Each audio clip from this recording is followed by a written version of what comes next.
pages themselves are here, between the covers of this volume, to speak for themselves. This is a belated reflection. If it had occurred to me before, it would have perhaps done away with the existence of this author's note. For, indeed, the same remark applies to every story in this volume. None of them are stories of experience in the absolute sense of the word. Experience in them is but the canvas of the attempted picture. Each of them has its more than one intention. With each, the question is what the writer has done with his opportunity. And each answers the question for itself in words which, if I may say so without undue solemnity, were written with a conscientious regard for the truth of my own sensations. And each of these stories, to mean something, must justify itself in its own way to the conscience of each successive reader. Falk, the second story in the volume, offended the delicacy of one critic at least by certain peculiarities of its subject. But what is the subject of Falk? I personally do not feel so very certain about it. He who reads must find out for himself. My intention in writing Falk was not to shock anybody. As in most of my writings, I insist not on the events, but on their effect upon the persons in the tale. But in everything I have written there is always one invariable intention, and that is to capture the reader's attention by securing his interest and enlisting his sympathies for the matter in hand, whatever it may be, within the limits of the visible world and within the boundaries of human emotions. I may safely say that Falk is absolutely true to my experience of certain straightforward characters, combining a perfectly natural ruthlessness with a certain amount of moral delicacy. Falk obeys the law of self-preservation without the slightest misgivings as to his right, but at a crucial turn of that ruthlessly preserved life he will not condescend to dodge the truth.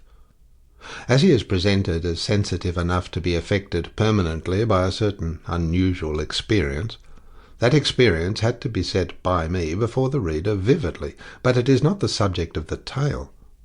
If we go by mere facts, then the subject is Falk's attempt to get married, in which the narrator of the tale finds himself unexpectedly involved both on its ruthless and its delicate side. Falk shares with one other of my stories, The Return in the Tales of Unrest volume, the distinction of never having been serialized. I think the copy was shown to the editor of some magazine, who rejected it indignantly on the sole ground that the girl never says anything. This is perfectly true.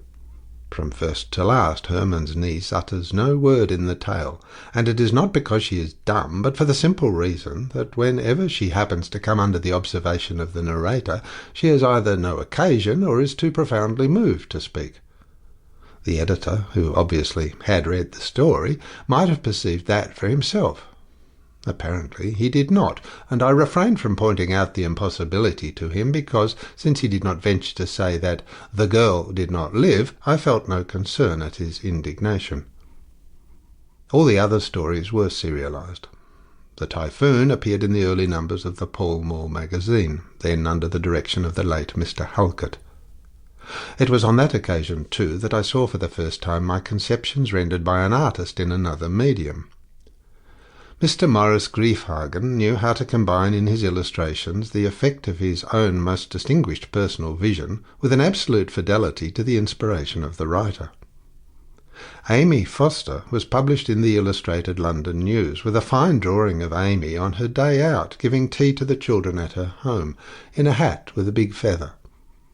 Tomorrow appeared first in the Pall Mall magazine.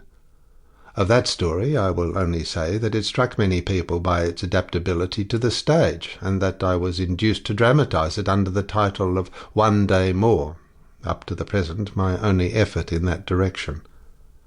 I may also add that each of the 4 stories, on their appearance in book form, was picked out on various grounds as the best of the lot by different critics, who reviewed the volume with a warmth of appreciation and understanding, a sympathetic insight, and a friendliness of expression for which I cannot be sufficiently grateful. 1919. J.C. End of author's note.